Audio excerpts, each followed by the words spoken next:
Okay అండి.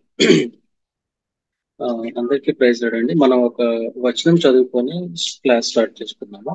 ఎవరన్నా నేను ఇంగ్లీష్ లో చదువుతాను, ఎవరైనా తెలుగులో చదువుతాను. జడ్జెస్ చాప్టర్ 3 వర్స్ 4 అండి. న్యాయాధిపతులు 3వ అధ్యాయము 4వ వచనం. And they were left that he might test Israel by them to know whether they would obey the commandments of the Lord, which he had commanded their fathers by the hand of Moses. ఎవరైనా తెలుగులో చదువుతారండి? 3వ అధ్యాయము 4వ వచనం. Separate గా లేదు brother, అది 2 నుంచి 4 అని మొత్తం కలిపేసి ఆ, ఉంది. ఆ, చదవండి. 2 to 4 చదవండి. ఇశ్రాయేలీయులకును కనానీయులకును జరిగిన యుద్ధములన్నిటినీ చూడని వారందరినీ శోధించి ఇశ్రాయేలీయుల తరతరముల వారికి అనగా పూర్వము ఆ యుద్ధములను ఏమాత్రమునో చూడని వారికి యుద్ధము చేయ నేర్పునట్లు యెహోవా ఉండనిచ్చిన జనములు ఇవి. ఫిలిస్తీయులు 5 సర్దారుల జనులను, కనానీయులందరూ, సిదోనీయులను, బయల్హెర్మోను మొదలుకుని హమాతునకు పో మార్గం వరకు లెబనోను కొండలో నివసించి హివీయులను యెహోవా మోషే ద్వారా తమ తండ్రులకు ఇచ్చిన ఆజ్ఞలను వారు అనుసరింతురో లేదో తెలుసుకున్నట్లు ఇశ్రాయేలీయులను పరిశోధించుటకై ఆ జనములను ఉండనిచ్చెను. ఓకే, చిన్న ప్రేయర్ చేసుకుందామండి. మా పరిశుద్ధుడా, మా తండ్రి, మీ పాదములు పొందినాలు స్తోత్రాలు చెల్లించుకుంటాం ప్రభా. ఈ విధంగా ప్రభా జూమ్ లో కలుసుకోవడానికి, క్లాస్ చెప్పడానికి, అదే విధంగా ప్రభా క్లాస్ వినడానికి కూడా మీరు మాకు చూపించిన కృపను బట్టి మీకే వందనాలు స్తోత్రాలు చెల్లించుకుంటున్నాం ప్రభా. అనేక గ్రంథాలు ప్రీవియస్ గా మేము చదువుకోవడానికి ప్రభా, మీ వాక్యాన్ని ధ్యానించడానికి మీరు చూపించిన కృపను బట్టి మీకే వందనాలు స్తోత్రాలు. ఈ రోజు ప్రభా జడ్జెస్ అనుభూతి ధ్యానించుండగా ప్రభా మీరే మాకు సహాయకులుగా ఉండండి ప్రభా. చెప్పే నాకు ప్రభా వినే ప్రజలకు కూడా మీరే తోడుగా ఉండి ఆత్మచేత మమ్మల్ని ప్రభా మీ వాక్య కూడా మమ్మల్ని నడుచుకోవడానికి మీరే మాకు చూపించి మమ్మల్ని నడిపించమని ఆది నుంచి అంతం వరకు ప్రభా ఎటువంటి నెట్వర్క్ ఇష్యూస్, టెక్నికల్ ఇష్యూస్ లేకుండా ప్రభా కాన్సన్ట్రేషన్ గా మేము మీ వాక్యాన్ని ధ్యానించడానికి, నేర్చుకోవడానికి మీరే మాకు చూపించి నడిపించమని అడుగుతూ మా కొరకు త్వరలో రాని ప్రభా యేసుక్రీస్తు నామములో వేడుకుంటున్నాం తండ్రి. ఆమేన్. ఆమేన్. ఆమేన్. ఇప్పుడు ఈ రోజు మనం ధ్యానించిపోయేది న్యాయాధిపతులు. మనం ప్రీవియస్ గా ఆది కాండం నుంచి జాషువా గ్రంథం వరకు కూడా మనము ఓవర్ వ్యూ ఆఫ్ బుక్స్ చూసుకున్నామండి. ఈ రోజు మనము జడ్జెస్ చూసుకున్నాము.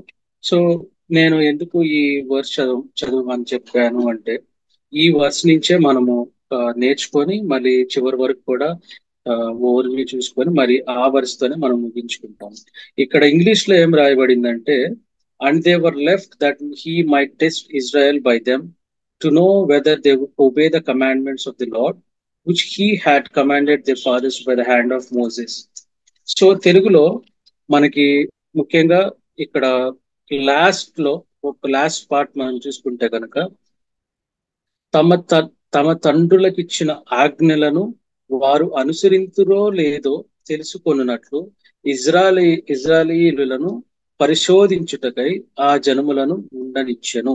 అంటే దేవుడు ఇక్కడ ఏం చేశాడంటే, మనకి జాషువా గ్రంథం వరకు కూడా కానాన్ దేశాన్ని స్వాధీనపరచుకోవటానికి జాషువా అనే లీడర్ ని దేవుడు ఏర్పరచుకొని కానాన్ దేశాన్ని స్వతంత్రించుకోవటానికి వీరు ఎప్పుడైతే కానాన్ దేశానికి వెళ్తారో అనేక యుద్ధాలు చేసి వారు కానాన్ దేశాన్ని స్వతంత్రించుకోవటం జరుగుతుంది. అయినా సరే వాళ్ళు ఎప్పుడైతే కొన్ని నేషన్స్ తో ఫైట్ చేసి ఈ కానాన్ దేశంకి వచ్చారో, ఆ కొన్ని నేషన్స్ ని దేవుడు నాశనం చేయకుండా కొంతమంది ప్రజలను అలా పెట్టడం జరుగుతుంది అనమాట. సో దాంట్లో కూడా ఆ కొంతమందిని దేవుడు ఏర్పరిచి అలా ఉండటానికి కారణం ఏంటంటే, ఇజ్రాయెల్ ప్రజల్ని పరీక్షించటానికి అలా కొన్ని జాతులు వారిని అలా పెట్టడం అనేది కూడా మనము 3వ అధ్యాయం 4వ వచనంలో మనం స్పష్టంగా చూస్తాం అనమాట. అందులో ఫిలిస్తీయన్స్ ఉన్నారు, కనానీయులు ఉన్నారు, సిదోనీయులు ఉన్నారు, హివ్తీయులు ఉన్నారు, లెబనోనీయులు ఉన్నారు. వీళ్ళందరూ కూడా బయలుదేవతని పూజించేవారుగా చూస్తాం మనం ఈ గ్రంథంలో. తర్వాత ఇక్కడ లాస్ట్ లో మనకి ఏం చెప్తున్నాడంటే, పరిశోధించుటకై, అంటే వారి పితరులు అంటే ఎవరంటే ఈ ఫస్ట్ జనరేషన్ వాళ్ళని కూడా మనం ఆది కాండం నుంచి ద్వితీయోపదేశ కాండం వరకు ఇజ్రాయెల్ ప్రజలు ఐగుప్తు నుంచి ఎలా దేవుడు విడిపించాడో చూసాము. తర్వాత దేవుడు కొన్ని ఆజ్ఞలు ఇచ్చి బలార్పణలు ఇచ్చి, తర్వాత అదే విధంగా కొన్ని పండగలు ఇచ్చి అవన్నీ అనుసరించమని చెప్పిన తర్వాత ఈ పితరులు కూడా ఈ సెకండ్ జనరేషన్ వారికి అవన్నీ నేర్పుతూ వచ్చారు. నేర్పుతూ వచ్చినప్పుడు కూడా వీరు వీరు పితరుల నుంచి నేర్చుకున్న ఆజ్ఞల్ని పాటిస్తారో లేదో, పాటించాలి అనేది దేవుని ఉద్దేశము. కానీ ఎప్పుడైతే మనకు సమస్యలు వస్తాయో దాని నుంచి ప్రజలు నేర్చుకుంటారు కాబట్టి అప్పుడే దేవుని వైపు తిరుగుతారు కాబట్టి ఆ శత్రువుల్ని దేవుడు అలా పెట్టడం జరిగింది అనమాట. మన జీవితాల్లో కూడా అదే విధంగా జరుగుతుంది. ఎప్పుడైతే మనకి అన్ని మంచిగా ఉన్నాయో మనం దేవుని పట్టించుకునే వారుగా ఉంటాం. ఎప్పుడైతే మనకి సమస్యలు వచ్చి లేకపోతే మనం బాధలు కృంగిపోయిన సిచ్యువేషన్ లో ఉన్నామంటే అప్పుడు మనం దేవునికి దగ్గరగా ఉంటాం.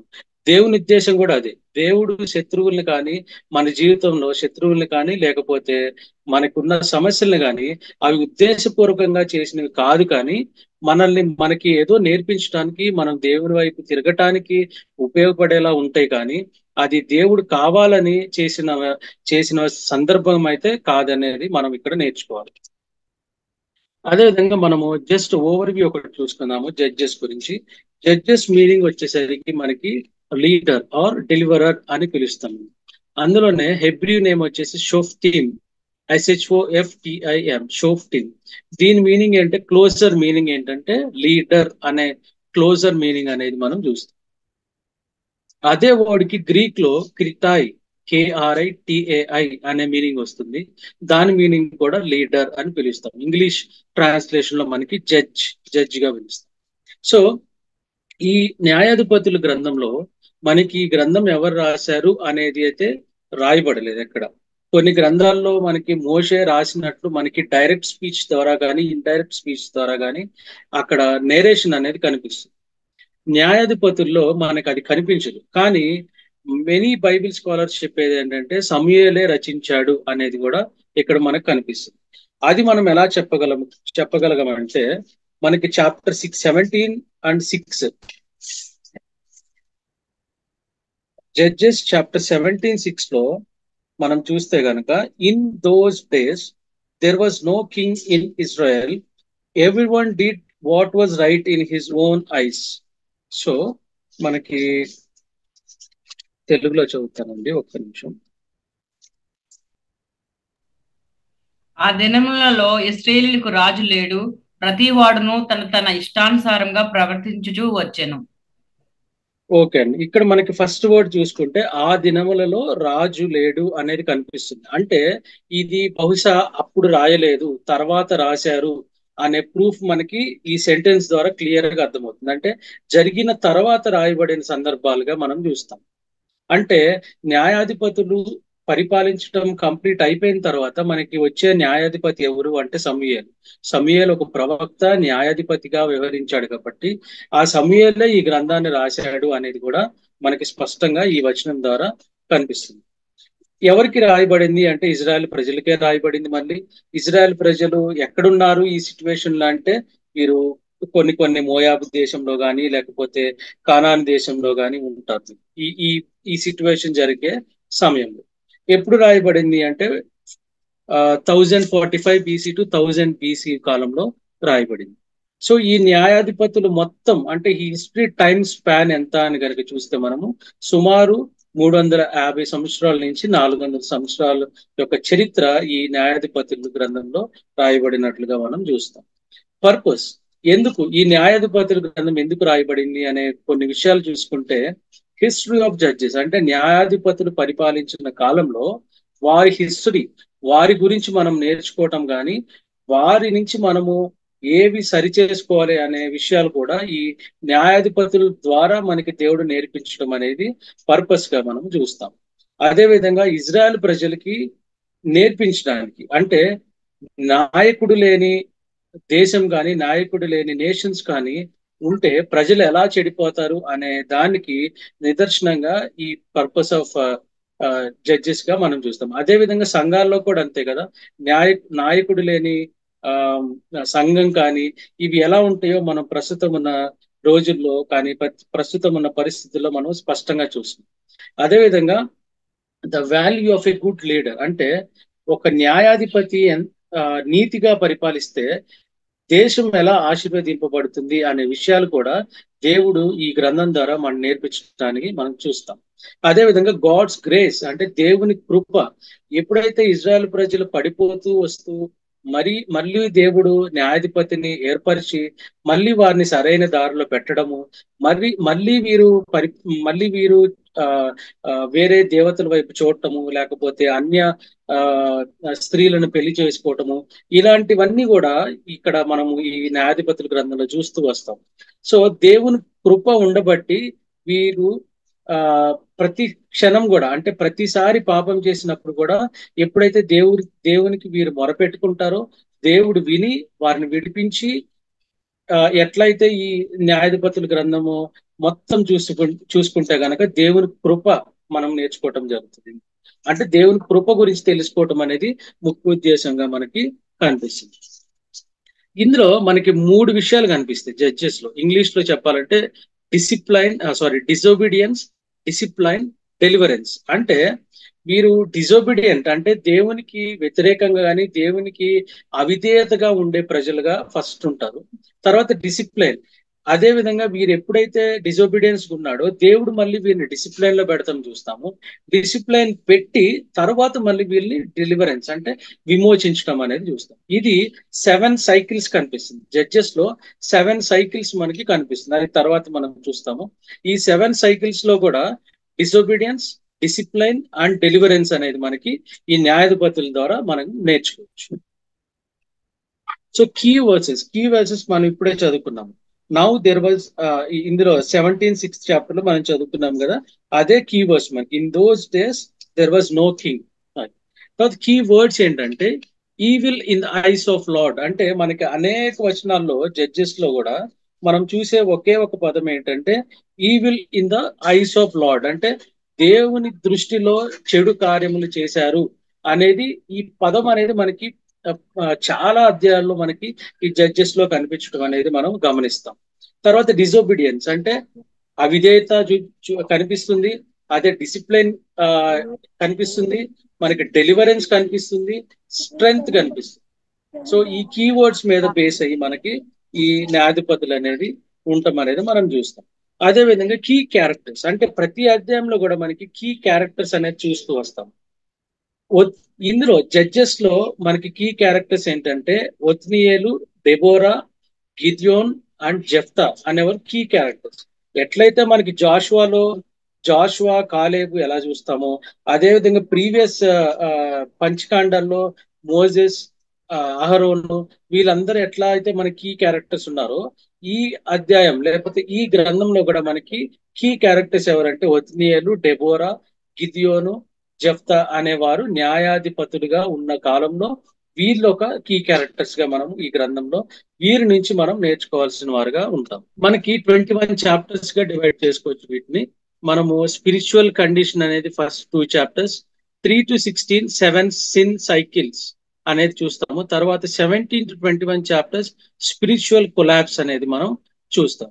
ఇది ఏ విధంగా ఉంటుంది అనేది మనము డివైడ్ చేసుకొని మనం చూస్తాం. మనకి మొదటి 2 అధ్యాయాలు చూసుకుంటే గనక ఇజ్రాయెల్స్ డిజోబిడియన్స్ అంటే ఎప్పుడైతే మొదటి అధ్యాయంలో వీరు కానాన్ దేశాన్ని స్వతంత్రించుకోవటాన్ని చూస్తాము, తర్వాత ఇన్కంప్లీట్ కన్క్వెస్ట్ ఆఫ్ ద ల్యాండ్ చూస్తాము. అంటే కొన్ని ఇన్కంప్లీట్ కన్క్వెస్ట్ ఆఫ్ ద ల్యాండ్ అంటే మొత్తం స్వతంత్రించుకోకుండా ఇవన్నీ వీరు ఎలా దేవునికి వ్యతిరేకంగా ఉన్నారు అనేది కూడా మనం చూస్తాము.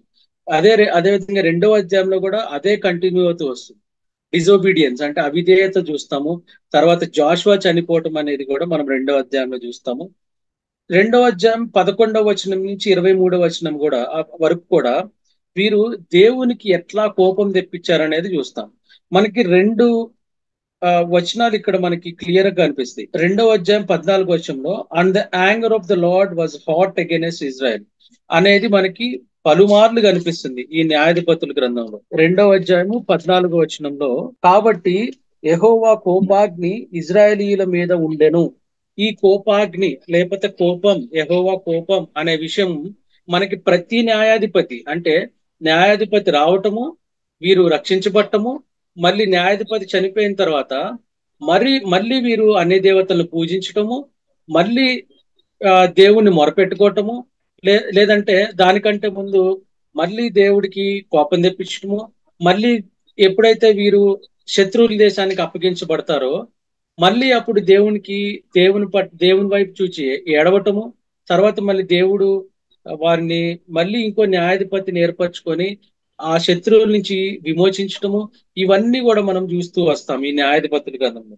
అందుకే ఈ కోపము అనేది, అంటే దేవునికి కోపం తెప్పించారు అనే పదాన్ని మనం పలుమార్లు ఈ న్యాయాధిపతుల గ్రంథంలో మనం చూస్తాం. అదే విధంగా 16వ వచనంలో కూడా then the lord raised up judges అని ఉంటుంది. అంటే ఆ కాలమున యెహోవా వారి కొరకు న్యాయాధిపతులను పుట్టించెను. ఇది ఫస్ట్ వర్స్. కానీ తర్వాత మనకి ఆల్మోస్ట్ 16 వర్సెస్ అంటే 16 చాప్టర్స్ వరకు కూడా ఆ కాలంలో యెహోవా న్యాయాధిపతి అయిన గిడియోనును లేపెను, లేకపోతే న్యాయాధిపతి అయిన ఒత్నేలును లేపెను అనేది మనం ఇట్లా న్యాయాధిపతుల పేరులతో మనము చూస్తాం అనమాట. సో ఇక్కడ 3వ అధ్యాయం మనం ఆల్రెడీ చదువుకున్నాం. ఫస్ట్ 2 చాప్టర్స్ వచ్చేసి చూడండి, మనకి డిజోబీడియన్స్ చూస్తాము. జాషువా మరణం తర్వాత వీళ్ళు అన్య దేవతల్ని పూజించటము, లేకపోతే అన్య స్త్రీల్ని పెళ్లి చేసుకోవటము, లేకపోతే వేరే నేషన్స్ వాళ్ళని పెళ్లి చేసుకోవటము, తద్వారా వీరు ఎట్లా పాపం చేశారు, ఎలా అణిచివేయపడ్డారు అనేది మనం ఫస్ట్ 2 చాప్టర్స్ లో చూస్తాం అనమాట. తర్వాత 3వ అధ్యాయంకి వచ్చేసరికి మనకి జడ్జెస్, అంటే మనము ఆల్రెడీ చదువుకున్నాం కదా, దేవుడు ఎట్లా కొన్ని జాతులు వారిని అలా స్థిరపరిచి ఇజ్రాయెల్ ప్రజల్ని టెస్ట్ చేయడానికి వారిని ఎలా స్థిరపరిచారు అనేది కూడా మనము 3వ అధ్యాయం నుంచి 5వ అధ్యాయం వరకు చూస్తాం. ఈ 3 నుంచి 5వ అధ్యాయంలో కూడా మనకి కనిపించే న్యాయాధిపతులు ఎవరు అంటే, ఒకరు ఒత్నియేలు, ఇంకొకరు యెహూద్, ఇంకొకరు డెబోరా. తర్వాత 5వ అధ్యాయంలో ద సాంగ్ ఆఫ్ డెబోరాతో మనకి ఎండ్ అయిపోతుంది అనమాట. సో ముఖ్యంగా ఈ 3 నుంచి 5 అధ్యాయాలు కూడా మీకు ఫస్ట్ కనిపించేది ఒత్నియేలు చూడండి. ఒత్నియేలులో కూడా మనకి ఒత్నియేలు యూదులకి సంబంధించిన పర్సన్. ఇక్కడ ఇంకో విషయం, దీనికంటే ముందు మనకి ముఖ్యంగా తెలియాల్సింది ఏంటంటే, ఇప్పుడు శత్రువులు ఎవరు? ఈ కానాను దేశానికి వచ్చిన తర్వాత ఇజ్రాయెల్ ప్రజలకి కొంతమంది చుట్టూ శత్రువులు ఉన్నారు. ఆ శత్రువులు ఏ జాతి వారు అనేది చెప్తాను మీకు. కొంతమంది మెసొపటోమియన్స్ ఉన్నారు, తర్వాత కొంతమంది ఫిలిస్తీన్లు ఉన్నారు, కొంతమంది మిద్యానీయులు ఉన్నారు, కొంతమంది మోయాబీలు ఉన్నారు, కొంతమంది కానానీయులు ఉన్నారు, కొంతమంది అమోనీయులు ఉన్నారు. 1 2 3 4 5 6 6 నేషన్స్, అంటే 6 జాతుల ఎనిమీస్ అనేవాళ్ళు, అంటే శత్రువులు ఈ చుట్టూ వీరికి ఉన్నారనమాట. వీరి నుంచి ఎలా దేవుడు వీరి నుంచి కాపాడనేది కూడా మనం న్యాయాధిపతుల్లో చూస్తాం అన్నమాట. ఒత్నియేలు మనకి 3వ అధ్యాయము 7 నుంచి 11వ వచనం వరకు చూస్తాం. ట్రైబ్ ఆఫ్ యూదా, ఈ ఒత్నియేలు యూదా గోత్రానికి సంబంధించిన వ్యక్తి. అంటే ఇతను ఎవరు అంటే కాలేబ్ యంగర్ బ్రదర్, అంటే కాలేబ్ యొక్క సహోదరుడిగా మనం చూస్తాం. సో వీరి తరపున, అంటే ఒత్నియేలు కాలంలో ఈ ఇజ్రాయెల్ ప్రజల్ని హింసించింది ఎవరు అంటే మెసొపటోమియలు. అదే మనకి 3వ అధ్యాయం 10వ వచనంలో కనిపిస్తుంది. 3వ అధ్యాయం 10వ వచనం చూస్తే, యెహోవా ఆత్మ అతని మీదకి వచ్చిన గనక అతడు ఇజ్రాయేలీయులకు న్యాయాధిపతి అయి యుద్ధమునకు బయలుదేరగా యెహోవా అరాం నహారియు రాజైన కూషా నిశ్చాతాయును అతనికి చేతికి అప్పగించెను, అతడు కూష నిశ్చాతాయుమును జయించెను అని ఉంటుంది. వీరెవరు అంటే మెసొపటోమియులు అనేది కూడా మనము చూస్తాం. తర్వాత ఎప్పుడైతే ఈ మెసొపటోమియాయులు ఇజ్రాయెల్ ప్రజల్ని క్యాప్చర్ చేసి వారి స్వాధీనం ఉంచుకున్నారో, ఒత్నియేలు వచ్చి విడిపించిన తర్వాత సుమారు 40 సంవత్సరాలు వారికి శాంతి కలుగుతుంది, అంటే పీస్ ఫర్ 40 years అనేది మనం 3వ అధ్యాయం 11వ వచనంలో చూస్తాం. So the land had rest for 40 years. Then Othniel the son of Kenaz died. తర్వాత ఒత్నియేల్ చనిపోవటం జరుగుతుంది. ఒత్నియేల్ చనిపోయిన తర్వాత ఈహూద్ అనే వ్యక్తి వస్తాడు. ఈ ఈహూద్ అనే వ్యక్తి గురించి 3వ అధ్యాయం 12వ వచనం నుంచి 30వ వచనం వరకు మనం ఈహూద్ గురించి చూస్తాం. ఇందులో ద ట్రైబ్ ఆఫ్ బెంజమిన్, ఈహూద్ ఎవరు అంటే బెంజమైన్ గోత్రానికి సంబంధించిన వ్యక్తిగా మనం చూస్తాం. ఇక్కడ ఇజ్రాయెల్ ప్రజలు ఎప్పుడైతే ఒత్నియేలు చనిపోయిన తర్వాత మోయాబీయులు ఈ ఇజ్రాయెల్ ప్రజలకి మళ్ళీ సేవ చేస్తారనమాట. ఇజ్రాయెల్ ప్రజలు వీరు ఎంత కాలం చేస్తారంటే 18 సంవత్సరాలు కూడా బానిసలు అనొచ్చు, లేకపోతే సేవకులు అనొచ్చు, ఏదైనా అనొచ్చు. 18 సంవత్సరాలు ఈ మోయాబీయులకి ఈ ఇజ్రాయెల్ ప్రజలు సేవ చేయడం అనేది మనం 3వ అధ్యాయము 14వ వచనంలో కూడా మనం చూస్తాం. తర్వాత ఎల్గోన్ అనే రాజు మోయాబికి సంబంధించిన రాజు. ఎప్పుడైతే దేవుడు ఈహూద్ అనే న్యాయాధిపతిని స్థిరపరిచి వారి పక్షాన యుద్ధం గెలుస్తారో తరువాత మళ్ళీ వీరికి 18 సంవత్సరాలు మళ్ళీ పీస్ కలుగుతుంది. అంటే సమాధానం అనేది మనకి ఆ పరిపాలన, ఆ ఈహూద్ పరిపాలన 18 సంవత్సరాలు జరుగుతుంది. మళ్ళీ అది 18 సంవత్సరాలు బందీ, 15 సంవత్సరాలు పీస్ అనేది కూడా మనము చూస్తాం ఈహూద్. తర్వాత మూడో న్యాయాధిపతిగా మనకి షామ్గర్ చూస్తాం. 3వ అధ్యాయము 31వ వచనంలో ఒకటే ఒక వర్స్ లేకపోతే 2 వచనాల్లో ఈ ఒకటే ఒక వచనం 3వ అధ్యాయము 31వ వచనంలో మనం షామ్గర్ అనే వ్యక్తిని చూస్తాం. ఈ షామ్గర్ అనే వ్యక్తి సన్ ఆఫ్ ఆరాత్ గా మనం చూస్తాం. ఈ షామ్గర్ అనే వ్యక్తి 600 మంది ఫిలిస్తీన్లు కూడా జయించడం అనేది చూస్తాం మనం. ఇక్కడ చూడండి, after him was Shamgar the son of Anath who killed 600 men of the Philistines. అంటే 600 మందిని చంపటంగా మనం షామ్గర్ ని చూస్తాం ఇక్కడ. ఇది 3వ న్యాయాధిపతి.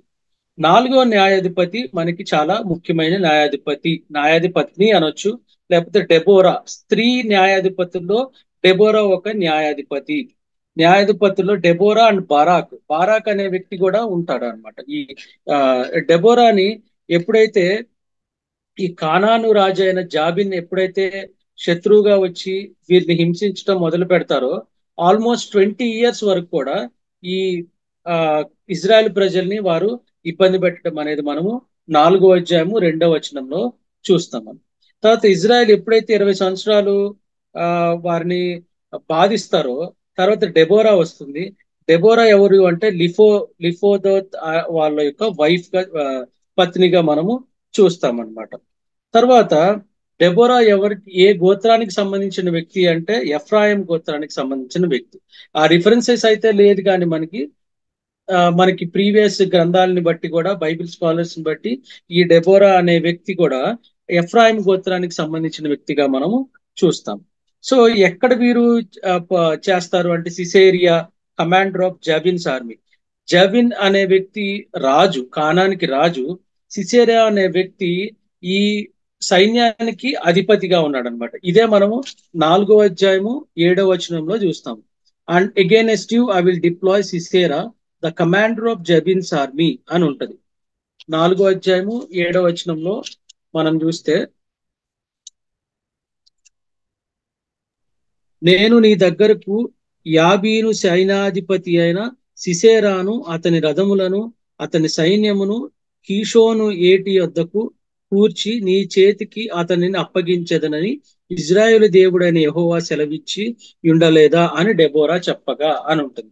అంటే ఎప్పుడైతే బారాకు డెబోరా దగ్గరికి వచ్చి ఇట్లా శత్రువుని జయించాలి అని అంటే, నువ్వు వెళ్ళు, దేవుడు నీకు తోడుగా ఉంటాడని చెప్తే నువ్వు కూడా రా అని బారాక్ ఎప్పుడైతే డెబోరాని ఆజ్ఞాపిస్తాడో లేదంటే కోరుకుంటాడో, రిక్వెస్ట్ చేస్తాడో, అప్పుడు డెబోరా కూడా ఈ యుద్ధానికి బయలుదేరి వెళ్తుంది అనమాట. అప్పుడు వీరిని జయించి తర్వాత ఆ యుద్ధంలో జయించడం అనేది మనము 23 అంటే 5 నుంచి 31వ వచనం వరకు కూడా డెబోరా గురించి చూస్తాము. 24వ వచనం వరకు కూడా మనము ఈ డెబోరా అనే వ్యక్తి లేకపోతే బారాక్ అనే వ్యక్తి ఆ రాజుని, ఆ సిసేరా అనే ఆ సైన్యాధిపతిని ఎలా చంపాడు అనే విషయం కూడా మనం 24వ వచనం వరకు చూస్తాం. అదేవిధంగా 5వ వచనం వచ్చేసరికి మొత్తం డెబోరా రాసిన song, the song of Deborah, అంటే దేవుని స్తుతించడానికి లేకపోతే అక్కడ జరిగిన సందర్భాలన్నిటిని కూడా ఒక పాట రూపంలో ఇక్కడ డెబోరా అనేది ఒక 5వ అధ్యాయంలో రాయడం అనేది కూడా మనము చూస్తాం. ఇక్కడ వరకు మనకి 4 న్యాయాధిపతులు అయిపోయారు. ఎవరండి? ఫస్ట్ ఒత్నియేల్, తర్వాత 2వ న్యాయాధిపతి యెహూద్, తర్వాత 3వ న్యాయాధిపతి షామ్గర్, తర్వాత 4వ న్యాయాధిపతి డెబోరా అని పిలుస్తారు. డెబోరా అండ్ బరాక్ కూడా ఒక వ్యక్తి, కానీ అతను న్యాయాధిపతి కాదు. తర్వాత మనకి 6 నుంచి 8వ అధ్యాయం వరకు కూడా సోల్లీ మనకి గిద్యోన్ గురించి చూస్తాం. గిద్యోన్ ద స్టోరీ ఆఫ్ గిద్యోన్ చూస్తాం మనం. ఎప్పుడైతే ఈ గిద్యోను ఏ గోత్రానికి చెందినవాడు అంటే మనస్సే గోత్రానికి చెందిన వ్యక్తిగా మనం చూస్తాం. సో ఈ గిద్యోనుని ఈ ఇజ్రాయెల్ ప్రజల్ని గిద్యోను పరిపాలించే ముందు ఇజ్రాయెల్ ప్రజల్ని హింసించిన శత్రువులు ఎవరు అంటే మిద్యానీయులు. అదే మనకి 6వ అధ్యాయము 1వ వచనంలో ఉంటది చూడండి. And the children of Israel did evil in the sight of Lord, so the Lord delivered them into the hand of Midian for 7 years. అంటే 7 సంవత్సరాల వరకు కూడా ఈ మిద్యాన్ ప్రజలకి ఇజ్రాయెల్ ని అప్పగించడం అనేది మనం చూస్తాం. తర్వాత ఒక Angel will appear to Gideon, అంటే ఒక దేవదూత గిడియోన్కి ప్రత్యక్షమై 6వ అధ్యాయం 11వ వచనంలో చూస్తాం మనం. ఎప్పుడైతే పరాక్రమశాలి అని ఒక వచనం ఉంటుంది కదా, 6వ అధ్యాయము 11వ వచనం. యెహోవా దూత వచ్చి అభియోజ్రీయుడైన యెహోషువకు కలిగిన ఓఫ్రాలోని మస్తకి వృక్షము క్రింద కూర్చుండెను. యోవాషు కుమారుడైన గిద్యోను మిద్యానీయులకు మరుగై ఉండునట్లు గానుగ చాటున గోధుమలను దుల్లగొట్టుచుండగా యెహోవా దూత అతనికి కనబడి, పరాక్రమము గల బలాఢ్యుడా, యెహోవా నీకు తోడై ఉన్నాడని అతనితో అనగా. ఇది ఒక ముఖ్యమైన వచనంగా చూడాలి మనం. ఈ 12వ వచనం కూడా, and the angel of the Lord appeared to him and said to him, the Lord is with you, you mighty man of valour అని ఉంటది. సో ఇక్కడ గిద్యోన్ అనే వ్యక్తి ఒక పిరికివాడిగా మనం చూస్తాం అన్నమాట. ఒక పేదవాడిగా పిరికివాడిగా మనము చూస్తాం ఇక్కడ. సో ఎప్పుడైతే ఈ దూత వచ్చి దేవుడు నీకు తోడై ఉన్నాడు, వారితో యుద్ధం చేయమని చెప్తే, అప్పుడు గిద్యోన్ అంటాడు, దేవుడు మాకు తోడై ఉంటే ఇజ్రాయెల్ ప్రజల్ని ఐగుప్తు నుంచి విడిపించినట్లు మమ్మల్ని ఇప్పుడు కూడా మిద్యాన్ నుంచి విడిపిస్తాడు కదా అని అంటే, అక్కడ మళ్ళీ ఒక సూచనలు, దేవుడికి కొన్ని సూచనలు ఇవ్వమని అడుగుతాడు. అప్పుడు దేవుడు కూడా, నేను మీకు బలి అర్పణ తీసుకొచ్చే వరకు ఇక్కడే ఉండమంటే ఉంటాడు. తర్వాత ఆ రాయి మీద తను తెచ్చిన పులియన్ రొట్టెలు కానీ బలి అర్పణిచ్చే దాన్ని కూడా అక్కడ పెట్టడం వల్ల అప్పుడు అగ్ని దహించటము, తర్వాత ఇంక కొన్ని సూచనలు అంటే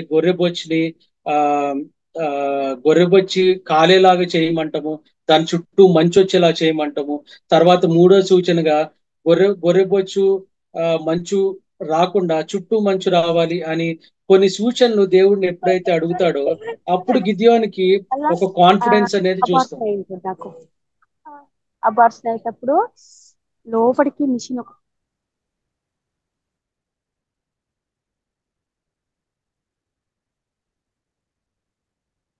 ఎప్పుడైతే గిద్యోను ఈ దేవుడు చేసిన సూచనలు చూస్తాడో అప్పుడు బలంగా నమ్మి దేవుడు ఆ సైన్యాన్ని ప్రిపేర్ చేసుకోమని చెప్పినప్పుడు 3000 మంది సైన్యాన్ని పిలుచుకున్నప్పుడు ఆ 3000 సైన్యంలో నుంచి మళ్ళీ కొంతమంది సైన్యమే వారు యుద్ధానికి వెళ్తారనమాట. అక్కడ ఆ క్యాంప్ కి వెళ్ళినప్పుడు ఇద్దరు ప్రజలు మాట్లాడుకుంటూ ఉంటారనమాట. ఏమని, ఒక రొట్టె వచ్చి దొర్లుకుంటూ వచ్చి ఆ క్యాంప్స్ దగ్గర పడిపోయినప్పుడు అది రివర్స్ అయిపోయి పడిపోయింది అని అన్నప్పుడు అప్పుడు వారు ఏం చెప్తారంటే, ఆ రొట్టె ఏదో కాదు, గిద్యోన్ ఒక ఖడ్గము అని చెప్పేసి అక్కడ వారు మాట్లాడుకోవటము, అది గిద్యోన్ వినిన తర్వాత గిద్యోన్ మళ్ళీ ఆ యుద్ధానికి బయలుదేరినప్పుడు ఆ శత్రువులందరినీ గిద్యోనికి అప్పగించటము, వారిపైన విజయం పొందటము, ఇదంతా కూడా ఒక గొప్ప విజయంగా మనము ఈ గిద్యోన్ జీవితంలో మనము చూస్తాం అన్నమాట. తర్వాత ఈ గిద్యోను కాలం తర్వాత వీరికి 40 సంవత్సరాలు మళ్ళీ పీస్ రావటం అనేది జరుగుతుంది. అంటే గిద్యోన్ 40 సంవత్సరాలు వీరిని పరిపాలించి వీరి పట్ల న్యాయం తీర్చి వీరికి ఒక యాజకుడు లాగా ఉన్నాడు అని చెప్పుకోవచ్చు మనం. అదే మనం 8వ అధ్యాయం 28వ వచనంలో కూడా చూస్తాం. Thus Midian was subdued before the children of Israel, so that they lifted their heads no more, and the country was quiet for 40 years in the days of గిద్యోన్ అనేది మనం 28వ వచనంలో చూస్తాం. అదేవిధంగా 29 నుంచి 35 అధ్యాయంలో కూడా గిద్యోన్ చనిపోవడం లేదని మరణించడం కూడా మనము 8వ అధ్యాయం చివరి వచనాల్లో కూడా మనం చూస్తాం అన్నమాట. ఇక్కడతో మనకి 5 న్యాయాధిపతులు కూడా కంప్లీట్ అయిపోయారు. తరువాత మనం చూసే ఇంకో వ్యక్తి ఎవరంటే అబిమెలెక్. అబిమెలెక్ ఒక న్యాయాధిపతే కావచ్చు, కానీ ఇక్కడ మనం న్యాయాధిపతిగా కన్సిడర్ చేయకూడదు. మొత్తం ఈ న్యాయాధిపతుల్లో 13 మంది న్యాయాధిపతులు ఉంటారు, కానీ అబిమెలెకును తీసేస్తే మనకి 12 మంది న్యాయాధిపతులు. అబిమెలెకు న్యాయాధిపతే కానీ తను చేసిన పాపం వల్ల తనకున్న సహోదరుని అందరినీ చంపేయడం ద్వారా అతను పాపం చేసిన వ్యక్తిగా ఉండటం వల్ల ఈ అబిమెలెకు ఇజ్రాయెల్ ప్రజల్ని పరిపాలించడం అనేది మనము చూడము ఇక్కడ. అది 9వ అధ్యాయంలో మనం చూస్తాం. అదేవిధంగా 10వ అధ్యాయంలో 10వ అధ్యాయంలో మనం చూసి అబిమెలెక్ తర్వాత ఉన్న న్యాయాధిపతి తోలా. ఇందులో ఈ తోలా అనే వ్యక్తి ట్రైబ్ ఆఫ్ ఇసాకర్ వ్యక్తిగా చూస్తాం మనం. 10వ అధ్యాయం 1వ వచనం చూడండి, మనకి క్లియర్ గా ఉంటుంది. 10వ అధ్యాయము 1వ వచనంలో అబీమెలెకునకు తరువాత ఇస్సాకోరు గోత్రీకుడైన దోదో మునుమనుడు కుమారుడైన తోలా న్యాయాధిపతిగా నియమింపబడెను.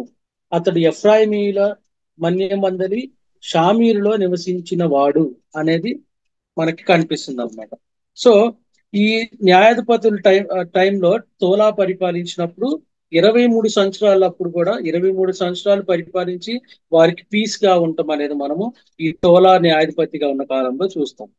తరువాత అదే 10వ అధ్యాయంలో 3వ వచనం నుంచి మనము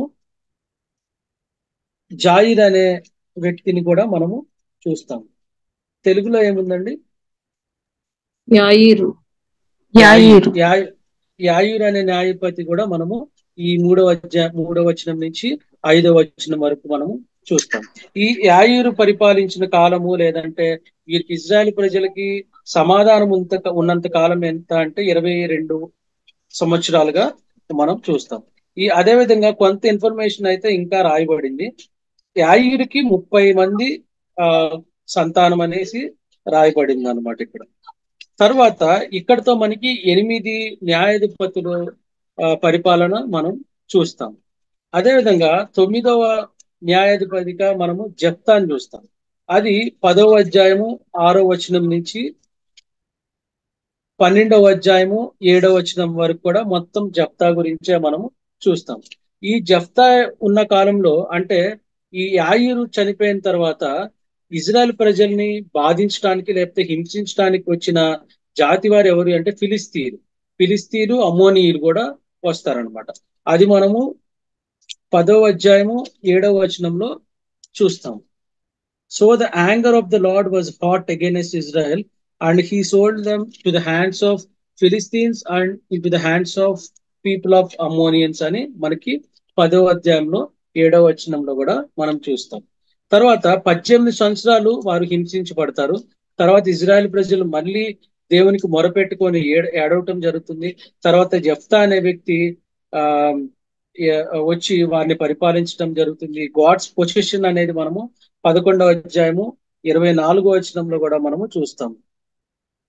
ఒకసారి 24వ వచనం చదువుతారండి ఎవరైనా? 11వ అధ్యాయము 24. స్వాధీనపరుచుకున్నటకు కెమోషను నీ దేవత నీకిచ్చిన దానిని నీవు అనుభవించుచున్నావు కదా. మా దేవుడైన యెహోవా మా ఎదుట నుండి ఎవరిని తోలివేయునో వారి స్వాస్థ్యమును మేము స్వాధీనపరుచుకుందుము. ఇక్కడ స్పష్టంగా ఏ దేశాన్ని మేము జయించి ఆ దేశాన్ని మనం స్వాధీనపరచుకోవటానికి దేవుడు మాకు ఇచ్చిన ఆజ్ఞ కదా, మేము అలా చెయ్యాలి అనేది ఇక్కడ జెఫ్తా మాట్లాడటం అనేది జరుగుతుంది అన్నమాట. సో ఇక్కడ మనకి ఎప్పుడైతే జెఫ్తా పరిపాలించిన తర్వాత, ఆ శత్రువుల నుంచి విడిపించిన తర్వాత, అమ్మోనీయుల నుంచి ఎప్పుడైతే విక్టరీ వచ్చిందో అప్పుడు 6 సంవత్సరాలు అంటే 6 years ఆఫ్ పీస్ అనేది మనం అదే విధంగా 12వ అధ్యాయము 7వ వచనంలో మనం చూస్తామన్నమాట. ఇక్కడ వరకు మనకి 9 న్యాయాధిపతుల పరిపాలన కూడా మనం చూస్తాం. తర్వాత 12వ అధ్యాయము 8 నుంచి 9 వరకు మనము ఇబ్జాన్ అనే పరిపాలన కూడా మనము చూస్తాం అన్నమాట. ఇబ్జాన్ బెత్లెహేమ్కి సంబంధించిన వ్యక్తి. అంటే మనము ఇక్కడ చూడండి, after him Ibzan of Bethlehem judge Israel అనేది మనకి 8వ వచనంలో కనిపిస్తుంది. ఈ ఇబ్జాన్ అనే వ్యక్తికి కూడా 30 మంది సంతానంగా మనము చూస్తాం అన్నమాట. 30 sons అండ్ 30 daughters గా చూస్తాం. 7 సంవత్సరాలు ఇబ్జాన్ పరిపాలించడం మనం చూస్తాం. అదేవిధంగా ఎలోన్ 12వ అధ్యాయము 11, 12 మనము ట్రైబ్ ఆఫ్ జెబులునైట్ అనేది చూస్తాం మనం. ఎలోన్ ఇతను కూడా ఒక 10 సంవత్సరాలు మనము పరిపాలించడం అనేది చూస్తాం. ఈ చిన్న చిన్న వచనాలు ఏవైతే ఉన్నాయో వారు మనము ఎట్లయితే పెద్ద ప్రవక్తలు చిన్న ప్రవక్తలు అని చెప్పుకుంటామో ఇందులో కూడా కొన్ని డివిజన్స్ మనం చేసుకోవచ్చు. పెద్ద న్యాయాధిపతులు, చిన్న న్యాయాధిపతులు, లేకపోతే major judges and minor judges గా మనం పిలుచుకోవచ్చు. తర్వాత అబ్దోన్ అనే వ్యక్తి కూడా మనకి 12వ అధ్యాయం 14 నుంచి 15వ వచనం కూడా పరిపాలన చూస్తాము. ఈ అబ్దోన్ మన ఎఫ్రాయిం గోత్రానికి సంబంధించిన వ్యక్తిగా మనం 15వ వచనంలో చూస్తాము. అదే విధంగా వీరికి 40 sons అండ్ 30 grandsons ఉన్నట్టు కూడా మనము ఈ 14th verse లో చూస్తాము. తర్వాత 8 సంవత్సరాలు ఈ అబ్దోన్ అనే వ్యక్తి న్యాయాధిపతిగా పరిపాలించడం అనేది కూడా మనము ఈ 12 వచనం వరకు చూస్తాం. ఇక్కడతో మనకి 12 మంది న్యాయాధిపతులు పరిపాలించడం ఇక్కడతో అయిపోతుంది. అంటే 11, అబీమెలెకుని తీసేస్తే 11 మంది. సో ఇక్కడ 13వ న్యాయాధిపతిగా మనం సంసోన్ని చూస్తాం. సంసోన్ అనే వ్యక్తి మనం చిన్నప్పటి నుంచి చూస్తూనే వస్తున్నాము. సంసోన్ జీవితం నుంచి మనం ఏం నేర్చుకోవాలి, ఎలా మనము అన్య స్త్రీల పట్ల ఆశ ఉండకుండా దేవుని ఆజ్ఞను పాటించి వాటి ప్రకారం ఎలా నడుచుకోవాలి అనే విషయాలు కూడా మనము సంసోన్ జీవితం ద్వారా మనం నేర్చుకోవచ్చు. ఇదే సంసోన్ గురించి మనకి 13వ అధ్యాయం నుంచి 16వ వచనం వరకు, అంటే 16వ అధ్యాయము 31వ వచనం వరకు కూడా మనం చూస్తాం. దాను గోత్రానికి సంబంధించిన వ్యక్తిగా మనం సంసోన్ని మనం చూస్తాం. సంసోన్ పరిపాలించిన కాలంలో శత్రువులుగా ఎవరున్నారు అంటే ఫిలిస్తీయులు. అంటే ఇప్పుడు జెఫ్తా చనిపోయిన తర్వాత ఆల్రెడీ కొంతమంది ఫిలిస్తీన్లు ఉన్నారు, కొంతమంది చనిపోని వాళ్ళు. సో వారే ఈ ఇజ్రాయెల్ ప్రజల్ని హింసించడానికి వచ్చిన ప్రజలుగా మనం చూస్తామన్నమాట. తర్వాత ఇక్కడ ఎంతో బలం కలిగిన వ్యక్తిగా మనం సంసోన్ని చూస్తాము. తర్వాత సంసోను పరిపాలించిన కాలంలో 20 సంవత్సరాలు సంసోను పరిపాలించడం చూస్తాము. తర్వాత మనకి సంసోను జననము, లేకపోతే సంసోను ఫిలిస్తీన్ల స్త్రీని పెళ్లి చేసుకోవటము, తర్వాత సంసోను ఫిలిస్తీన్ చేత ఎలా సంసోన్ ఎలా ఫిలిస్తీన్ని ఒకానొక కాలంలో ఓడించాడో చూస్తాము. తర్వాత సంసోన్ అండ్ డెలీలియా స్టోరీ చూస్తాం మనము. తర్వాత సంసోన్ని ఫిలిస్తీన్లు హతం చేస్తారు అనేది మనకి తెలిసిన స్టోరీయే కాబట్టి మనము చదువుకోవచ్చు. సో ఇది మనకి 16వ అధ్యాయం వరకు మనము చూస్తాం. అదేవిధంగా 17వ అధ్యాయం నుంచి మనము 17వ అధ్యాయంలో కూడా మనం మీకా స్టోరీ చూస్తాం. మీకా మేక్స్ ఎఫోద్, అంటే ఎట్లయితే మీకా ఇక్కడ ఒక అన్య దేవతల్ని కానీ లేకపోతే ఒక అన్య దేవుణ్ణి పూజించడం అనేది కూడా మనం చూస్తాం అన్నమాట. ఇక్కడ మనం చూడాల్సిన ముఖ్య వచనాలు కూడా కొన్ని మనం చదువుకోవచ్చు. 18వ అధ్యాయము 18వ వచనంలో కూడా, when these went into Micah house and took the graven image, the ephod, the household idols and the molded image, the priest said to them, what are you doing? అంటే ఇక్కడ లేవీయుడు ఒక అతను వెళ్ళటము, తర్వాత అక్కడ అన్ని దేవతల్ని పూజించటము, అవన్నీ చూసిన తర్వాత తనని ఒక యాజకుడిగా ఉండమని రిక్వెస్ట్ చేయటము, తర్వాత ఆ యాజకుడిగా అతను ఉండటము, ఇవన్నీ కూడా మనము 18వ వచనం నుంచి 19వ వచనం కూడా మనము చూస్తాం అన్నమాట.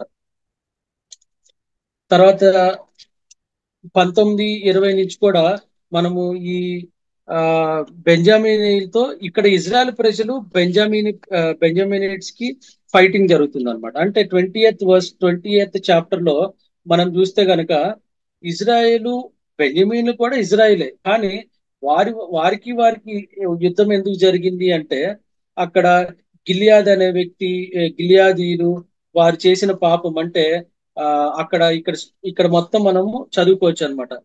ఎట్లయితే వారు ఒక స్త్రీని వేధించడం జరుగుతుందో, అప్పుడు వీరు ఇజ్రాయెల్ ప్రజలు బెంజామినీలే చేశారు అని ఎప్పుడైతే వారు తెలుసుకుంటారో, వారు వీరి మీదకి యుద్ధానికి రావటం అనేది జరుగుతుంది అన్నమాట. తర్వాత ఇక్కడ మళ్ళీ 21వ వచనంలో వైఫ్స్ ప్రొవైడెడ్ ఫర్ బెంజమైనిట్స్ అంటే ఇజ్రాయెల్ ప్రజలు ఎట్లా దేవుని సంతానం పట్ల ఎట్లా అంటే దేవుని జీనియాలజీని కాపాడటానికి బెంజమిన్ పట్ల ఎట్లా వీరు కనికరం కలిగి ఉండారో కూడా మనము ఈ 21వ వచనంలో చూస్తాం అన్నమాట. ఇజ్రాయెల్ ప్రజలు వీరు ఎప్పుడైతే ఈ దేశానికి బెంజమీనీలు ఉన్న దేశానికి వెళ్ళి అక్కడున్న స్త్రీలందరినీ చంపేయడం జరుగుతుందో, అప్పుడు వీరు ఎప్పుడైతే మెన్స్ ఓన్లీ మిగులుతారో అప్పుడు వీరి సంతానం కంటిన్యూ అవ్వాలి. అంటే బెంజామినీ గోత్రం అనేది ఆ జీనియాలజీ కంటిన్యూ అవ్వాలి కాబట్టి వీరు ఇజ్రాయెల్ ప్రజలు వాళ్ళ స్త్రీల్ని ఇవ్వటానికి ఇష్టపడరు కాబట్టి వీరేం చేస్తారంటే ఇక్కడ చదువుకుందామండి. 19వ వచనంలో మీరు చూస్తే, then they said, in fact there is a yearly feast of the Lord in Shiloh, which is north of Bethel on the east side of highway that goes up from Bethel to Shechem and south Lebanon. Therefore they instructed the children of Benjamin, saying, go lie in wait in the vineyards. అంటే అక్కడ స్త్రీల్ని, అంటే షీలోకు సంబంధించిన ఆ ప్రదేశంలో ఉన్న స్త్రీల్ని మీరు పెళ్లి చేసుకొని అక్కడ వారి ద్వారా మీరు సంతానం కంటిన్యూ చేయాలి అనేది కూడా మనము ఈ 21వ అధ్యాయంలో మనం స్పష్టంగా చూస్తాం అన్నమాట. ఇక్కడ చూడండి, బెన్యామీను వంశరక్షణ, ఇజ్రాయేలీలు విచారం మరియు బెన్యామీను వంశాన్ని రక్షించే చర్యలు అనేది మన 21వ వచనంలో చూస్తాం అన్నమాట. ఇది మనకి న్యాయాధిపతులకు సంబంధించిన షార్ట్ ఓవర్వ్యూ అన్నమాట. ఇంకా కొంచెం డీటెయిల్ గా వెళ్ళాలంటే ఒకసారి మీరు చదువుకోండి. దీని సమ్మరీ అంటే ఈ న్యాయాధిపతుల గ్రంథాన్ని మనం ఎలా చూడాలి అంటే, Israel failure and divine judgment, అంటే ఇజ్రాయెల్ ఎలా తప్పిపోతూ వస్తారు, దేవుడు ఎలా వారిని కాపాడుతూ వస్తారు అనేది కూడా మనము ఈ జడ్జెస్ ద్వారా మనం నేర్చుకోవచ్చు. తర్వాత ఈ న్యాయాధిపతులు అంటే ఒక్కొక్క న్యాయాధిపతి నుంచి కూడా ఒక్కొక్క విషయాన్ని మనం నేర్చుకునే విధంగా ఇక్కడ ఈ న్యాయాధిపతుల్లో లిఖించడం అనేది జరిగింది అన్నమాట. అదేవిధంగా ఇక్కడ గిద్యోను ఎట్లయితే దేవుడు ఏర్పరచుకున్నాడు, అంటే దేవుడు ఏర్పరచుకోవడానికి ఎవరైనా ఓకే, అంటే పేదవారైనా కానీ భయస్థుడైనా కానీ దేవుడు ఏర్పరచుకున్నాడు అంటే ఆ ఆజ్ఞలకి లోబడి దేవుడు చెప్పిన ఇన్స్ట్రక్షన్స్ ఫాలో అయితే మనకు కూడా విజయం వస్తుంది అనే విషయాన్ని ఇక్కడ దేవుడు మనకి నేర్పిస్తున్నాడు అన్నమాట ఈ జడ్జెస్ ద్వారా.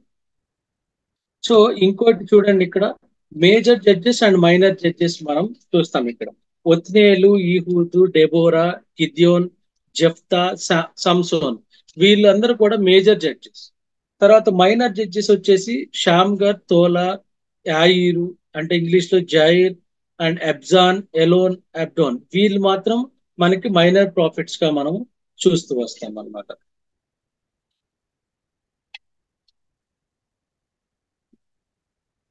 అదేవిధంగా మనకి సైకిల్ చూస్తే మీకు అర్థమైపోతుంది.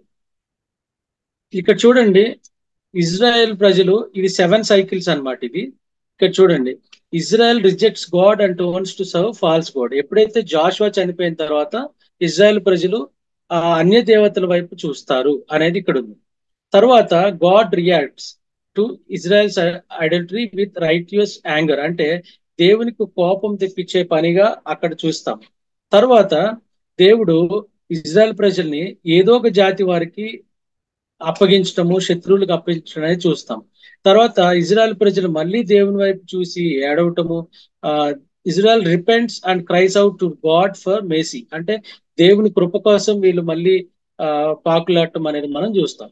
తర్వాత ఏదో ఒక న్యాయాధిపతిని దేవుడు ఏర్పరచుకొని వారి ద్వారా మళ్ళీ రక్షించడం అనేది కూడా మనము నెక్స్ట్ సైకిల్లో చూస్తాం. మళ్ళీ ఈ సైకిల్లో ఎప్పుడైతే ఇజ్రాయెల్ ప్రజలు మళ్ళీ ఇజ్రాయెల్ ప్రజలు ఆ న్యాయాధిపతి చనిపోవటం జరుగుతుందో, మళ్ళీ వాళ్ళు సేమ్ సిచ్యువేషన్, అంటే మళ్ళీ అన్య దేవతను పూజించడము, ఈ సైకిల్ అంతా కంటిన్యూ అవుతూ వస్తుంది అనమాట 7 times. అందుకే ఇది 7 cycles ఆఫ్ సిన్ అనేది మనకి న్యాయాధిపతుల్లో చూస్తాము. ఇదండి మనకి ఇంతటితో న్యాయాధిపతులు కంప్లీట్ అయిపోయింది. సో ఇది మనకి ఓవర్ వ్యూ. అంటే నేను ఓవర్ వ్యూ చెప్పాను, మొత్తం డీటెయిల్ గా చెప్పలేదండి. ఒకసారి మీరు కొంచెం వీటిని డీటెయిల్ గా చూసుకోవాలంటే ఒకసారి మళ్ళీ చదవండి. మెయిన్ గా మనకి గిద్యోన్ ఒకటి, సంసోన్ ఒకటి, ఈ వచనాలు ఒక్కొక్కటి 3 వచనాలు ఉంటాయి. అవి చదువుకుంటే మనకి అందులో చాలా నేర్చుకోవచ్చు. సో ఇంతటితో జడ్జెస్ అంటే న్యాయాధిపతులు కంప్లీట్ అయిపోయిందండి. మనం ఒక 5 minutes బ్రేక్ తీసుకొని మనం రూతు గ్రంథం కూడా స్టార్ట్ చేసుకుందాం. రూతు గ్రంథంలో 4 అధ్యాయాలే ఉన్నాయి కాబట్టి మనకు అందరికీ తెలిసిన వర్సెసే కాబట్టి మనం అది తొందరగా ముగించుకుందాము. మనము ఇప్పుడు క్లాస్ ఒక 5 minutes మనము బ్రేక్ తీసుకుందాం. స్టార్ట్ చేసుకుందామండి. ఎవరన్నా కొంచెం రెస్పాండ్ అవుతారా? Okay brother. Okay, thank you sister. మనం ఇప్పటి వరకు కూడా న్యాయాధిపతుల గ్రంథం చూసుకున్నాము. ఇప్పుడు మనము ద బుక్ ఆఫ్ రూత్ గ్రంథంని మనం ధ్యానించుకుంటున్నాం. రూత్ గ్రంథంలో మొత్తం 4 అధ్యాయాలు ఉన్నాయి. సో ఈ రూత్ గ్రంథం కూడా మనకి ఎప్పుడు రాయబడింది అంటే గనక మనకి మొదటి వచనంలో ఫస్ట్ చాప్టర్ ఫస్ట్ వర్స్ లోనే మనకి ఈజీగా అర్థమవుతుంది. ఎట్లయితే మనకి 17th chapter 6th verse judges లో ఆ కాలమందు రాజులు లేరు అనేది ఎట్లయితే మనకి సమూయేలు కాలంలో మనకి రాజులు ఉన్నారు కాబట్టి ఆ కాలంలో రాయబడినట్లు మనకి ఎట్లయితే ప్రూఫ్ గా మనం దాన్ని బేస్ చేసుకున్నామో, ఇక్కడ కూడా రూత్ గ్రంథంలో మొదటి అధ్యాయము మొదటి వచనంలో కూడా మనం చూస్తే గనక now it came to pass in the days when the judges ruled అనేది మనం చూస్తాం. అంటే దీని అర్థం ఏంటి అంటే, న్యాయాధిపతులు ఏలిన దినముల యందు దేశంలో కరువు కలుగగా యూదా బెత్లెహేము నుండి ఒక మనుష్యుడు తన భార్యను తన 2 కుమారులను వెంటబెట్టుకొని మోయాబు దేశమున కాపురం ఉండుటకు వెళ్ళెను అనేది మనకు కనిపిస్తుంది. సో దీన్ని బట్టి చూసుకుంటే న్యాయాధిపతులు జరిగే కాలంలోనే ఈ రూత్ గ్రంథం కూడా మనకి రాయడం అనేది జరుగుతుంది అనమాట. సో దీని బ్రీఫ్ ఓవర్వ్యూ చూసుకుందాం మనం. రూత్ మీనింగ్ ఏంటంటే, first of all friend or a companion అని రూత్ యొక్క అర్థంగా మనం చూస్తాం. సో ఈ రూత్ గ్రంథాన్ని రూతే రాసింది అనేది మనకి రాయబడింది అనేది కూడా మనకి వచనాల్లో ఎక్కడ కనిపించింది. కానీ ఈ ఫస్ట్ చాప్టర్ ఫస్ట్ వర్స్ ని బేస్ చేసుకొని బహుశా సమూయేలు రచించి ఉండవచ్చు అనేది కూడా మనము గ్రహించవచ్చు. ఇది ఎవరికి రాయబడింది అంటే మరి ఇజ్రాయెల్ ప్రజలకే రాయబడింది. ఎప్పుడు రాయబడింది అంటే, ఎక్కడ రాయబడింది అంటే మోయాబ్ దేశంలో కొంత జరుగుతుంది, తర్వాత బెత్లెహేము వచ్చిన తర్వాత కొన్ని సందర్భాలు కానీ అవన్నీ కూడా మనం చూస్తాం. ఎప్పుడు రాయబడింది అంటే 1011 BC నుంచి 931 అంటే 931 BC కాలంలో ఇది రాయటం అనేది జరుగుతుంది. బహుశా ఇది రాజు అంటే దావీదు రాజు పరిపాలించే కాలంలో రాయబడింది అని కూడా మనము చెప్పొచ్చు. ఎందుకు అంటే, ఎలా చెప్పొచ్చు అంటే, మనకి రూత్ గ్రంథము 4వ అధ్యాయము 17వ వచనం లేదంటే 17 కానీ 22 కానీ చూస్తే మనకి దావీదు పేరు కనిపిస్తుంది. అంటే మనం ఇప్పటి వరకు ఆది కాండం నుంచి ద్వితీయోపదేశ కాండము, తర్వాత జాషువా, న్యాయాధిపతులు వరకే కంప్లీట్ అయింది. న్యాయాధిపతుల వరకు కంప్లీట్ అయిన తర్వాత ఇజ్రాయెల్ ప్రజలు కానాన్ దేశంలో ఉన్నారు, న్యాయాధిపతులు పరిపాలించారు. ఇంకా రాజులు ఇంకా రాలేదు. కానీ దావీది పేరు ఇక్కడ ఉంది. తర్వాత దావీది కంటే ముందు సౌలు ఉన్నాడు, సౌలు కంటే ముందు సమూయేలు ఉన్నాడు, వీళ్ళందరూ ఉన్నారు. కానీ వీళ్ళ పేరు ఎవ్వరూ లేదు. దావీది పేరు ఉంది అంటే బహుశా దావీదు పరిపాలించే కాలంలో ఇది రాసి ఉండొచ్చు.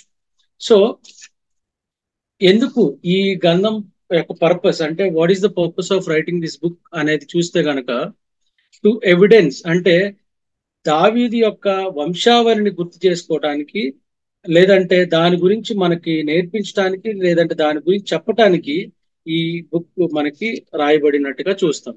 తర్వాత God's provision for continuation of Mosaic line of redemption అంటే విమోచన, అంటే యేసుక్రీస్తు ద్వారా మనకి విమోచన కలిగించడానికి మనకున్న ప్రీవియస్ వాగ్దానాలను బట్టి ఎలా దేవుడు నెరవేర్చాడు అనే విషయాల్ని చెప్పడానికి ఈ బుక్ యొక్క ఉద్దేశంగా మనం చూస్తాం. అదేవిధంగా to show us how faithful Ruth was, అంటే రూతు ఎలా విధేయతగా కలిగి ఎలా ఉంది అనేది కూడా మనము ఈ గ్రంథం నుంచి నేర్చుకోవడానికి ముఖ్య ఉద్దేశంగా ఈ గ్రంథాన్ని మనం చూడవచ్చు. అదేవిధంగా మెయిన్ ఫోకస్ ఏంటి ఈ బుక్ లో? మనకి మెయిన్ ఫోకస్ ఏంటంటే obedience, faith and godly living. Obedience అంటే విధేయత, విశ్వాసము, దేవుని పట్ల ఆశ కలిగి జీవించటము, లేకపోతే దేవుని ఎరగటము అనేది కూడా మనం చూస్తాం. దీని తర్వాత మన కీ వర్సెస్ చూసుకోవచ్చు. రూత్ గ్రంథం 1:16, 1:17, 1:18 మనం కీ వర్సెస్ గా చూసుకోవచ్చు. అందులో ఒక మెయిన్ కీ వర్స్ ఏంటంటే 16 తెలుగులో, అందుకు రూతు నా వెంబడి రావద్దనియు నన్ను విడిచిపెట్టు మరియు నన్ను బ్రతిమాలు కొనవద్దు, నీవు వెళ్ళు చోటికే నేను వచ్చేదను, నీవు నివసించు చోటికే నేను నివసించు చోటనే నేను నివసించేదను, నీ జనమే నా జనము, నీ దేవుడే నా దేవుడు అనేది ముఖ్య వచనంగా మనము రూతు గ్రంథం నుంచి మనం చిన్నప్పటి నుంచి ఎక్కడ విన్నా ఈ ఒక్క అధ్యాయమే మనకి ఎగ్జాక్ట్ గా ఇక్కడ మనం గమనించాల్సిన ఒక పాయింట్ ఏంటంటే, ఎగ్జాక్ట్ గా రూతు మాట్లాడిన వచనాలే ఇక్కడ ఎగ్జాక్ట్ గా రాయబడిందంటే ఎంత ఇజ్రాయెల్ ప్రజలు ఎంత గుర్తు తెచ్చుకున్నారు, వారి పితరుల్ని ఎంత మంచివారైతే గనక వాళ్ళు గుర్తు తెచ్చుకోరు. మన జీవితాల్లో కూడా మన పితరులు కానీ, అంటే మన ఫాదర్స్ వాళ్ళ ఫాదర్స్, ఫోర్ ఫాదర్స్ ని మనం ఎలా గుర్తు తెచ్చుకుంటాము?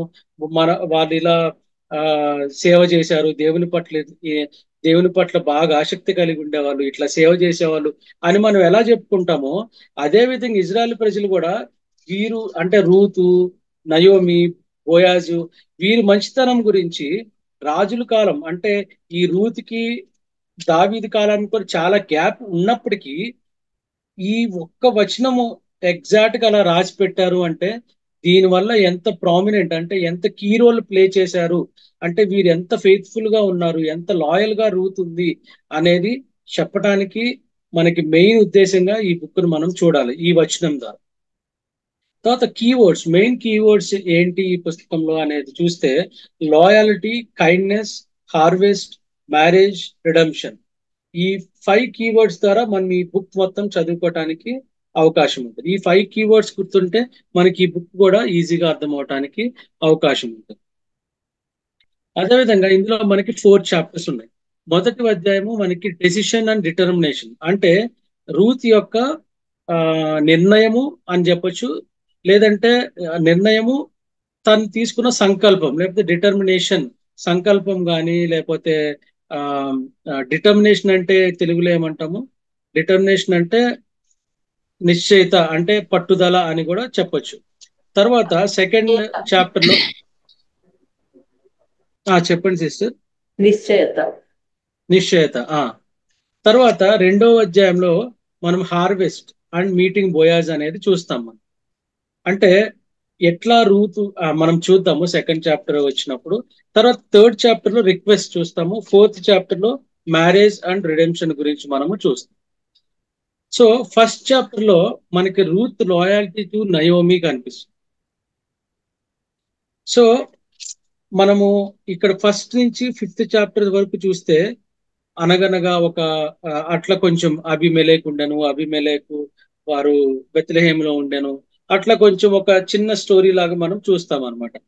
ఎప్పుడైతే ఈ బెత్లెహేం దేశంలో కరువు వస్తుందో వీరు మోయాబు దేశానికి వెళ్ళిపోవటం అనేది జరుగుతుంది. అలిమెలెకు, నయోమి, వారితో పాటు 2 కుమారులు, రూత్ వెళ్ళిన తర్వాత మోయాబ్ దేశం వెళ్ళిన తర్వాత అక్కడ ఓర్ఫాని, రూత్ని వారి కుమారులు పెళ్లి చేసుకోవటము, తర్వాత యుద్ధంలో వారు చనిపోవటము అనేది కూడా మనము ఈ మొదటి 5 అధ్యాయాలను చూస్తాం. తర్వాత 6 నుంచి 22వ వచనం వరకు నయోమి, రూతు యొక్క సంభాషణ కానీ వారిద్దరి మధ్య ఉన్న రెస్పెక్ట్ఫుల్ రిలేషన్ అనేది కూడా మనము చూస్తాం అన్నమాట. అంటే ఇక్కడ మనము ఎప్పుడైతే బెత్లెహేంలో కరువు పోయింది అని వీరు ఆజ్ఞ అనేది దేవుడి ద్వారా తెలుస్తుందో వీరు నయోమి అక్కడికి వెళ్దామని చూసినప్పుడు రూతు ఒక వచనాలు మనం చదువుకున్నాం కదా, 16-17 వచనాలు. నీ దేవుడే నా దేవుడు, నీ ప్రజలే నా ప్రజలు, మన ఇద్దరిని వేరు చేసేది మరణమే అని ఎట్లయితే రూతు చెప్తుందో, that it self shows how respect she shows to her mother in law అని చెప్పొచ్చు. ఎందుకంటే నయోమి జీవితంలో చూస్తే గనక మనము దేవుని పట్ల ఒక విధేయత కలిగిన వ్యక్తిగా మనం చూస్తామన్నమాట. అందుకే నయోమిని కూడా ఈ రూతు ఎట్లా నమ్మింది అంటే, నేను నీతో వచ్చేస్తాను, నేను నీతోనే ఉంటాను అని రూతుతో ఒక కమిట్మెంట్ కలిగి, డిటర్మినేషన్ కలిగి రూతుతో నయోమితో ప్రయాణించడం అనేది కూడా మనం చూస్తాం అన్నమాట. ఎప్పుడైతే ఇక్కడి నుంచి మళ్ళీ కొంచెం తర్వాత 19th verse 20th verse చూస్తే, బెత్లెహేం వెళ్ళిన తర్వాత చాలా కాలం తర్వాత వీరు మోయాబు దేశం నుంచి బెత్లెహేం వచ్చినప్పటికీ అక్కడ ప్రజలు నయోమిని గుర్తుపట్టి నయోమి అని పిలిస్తే, తను 20వ అధ్యాయంలో చూడండి మీరు, 20వ అధ్యాయంలో ఏముంది, 1వ అధ్యాయము 20వ అధ్యాయంలో ఆమె సర్వశక్తుడు నాకు చాలా దుఃఖము కలుగజేసిన గనుక నన్ను నయోమి అనక మారా అనుడి, అంటే మారా అంటే చేదు అని కదా, అని పిలవండి అని చెప్పేసి చెప్తుంది అనమాట. అక్కడ జరిగిన సిచ్యువేషన్స్ బట్టి, అంటే తను వెళ్ళింది మాత్రం ఫ్యామిలీతో వెళ్ళింది, కానీ రావటం మాత్రం ఒకతే వచ్చింది. కానీ పక్కన రూతు ఉన్నప్పటికీ వారి యూదుల వంశాల్లో ఎవరు లేకపోవటం అనేది తన రిలేషన్ లో మనం చూస్తాం అనమాట. అదే విధంగా 2వ అధ్యాయంలో చూస్తే అక్కడ రూతు బోయాజిని కలవటము, తర్వాత ఆ పొలంలో పని చేయటము, రూత్ బోయాజిని రిక్వెస్ట్ చేయటము, తర్వాత 3వ అధ్యాయంలో మనము బోయాజు ఎట్లయితే రూతుని అంగీకరించాడో, మొదట వేరే వంశం, అదే ఆ వంశంలో ఉన్న జీనాలజీ ప్రకారం అక్కడ ఉన్న తనకంటే ఎక్కువ ఎల్డర్ని ఎప్పుడైతే వారు పిలిచి పెళ్లి చేసుకోమని చెప్పి ఆ రెస్పాన్సిబిలిటీస్ ని డిఫైన్ చేసిన తర్వాత అతను ఎట్లయితే రిజెక్ట్ చేసినప్పుడు బోయాజ్ రిసీవ్ చేసుకొని రూతుని అంగీకరించడము, లేదంటే రూతు పట్ల తనకున్న ప్రేమని కానీ లేకపోతే విమోచన అంటే రిడెంప్షన్ అనేది కూడా మనము 3rd చాప్టర్ లో మనము చూస్తాం అన్నమాట. తర్వాత 4th చాప్టర్ లో మనము రూతు బోయాజ్ యొక్క మ్యారేజ్ కూడా చూస్తాము. తర్వాత రూతు వంశావళిని కూడా మనం 13వ అధ్యాయం నుంచి 12వ వచనం వరకు మనం చూస్తాం అన్నమాట. ఇంకొంచెం డీటెయిల్ గా మనం చూసుకోవాలి అంటే 1 నుంచి మొదటి అధ్యాయము 1 నుంచి 5వ అధ్యాయం వరకు జస్ట్ మనకి ఇంట్రడక్షన్ చూస్తాము. 6 నుంచి 18వ అధ్యాయం వరకు నయోమి రూతు నయోమి పట్ల చూపించిన విధేయత అనేది ఎలా ఉంది అనేది మనం చూస్తాము.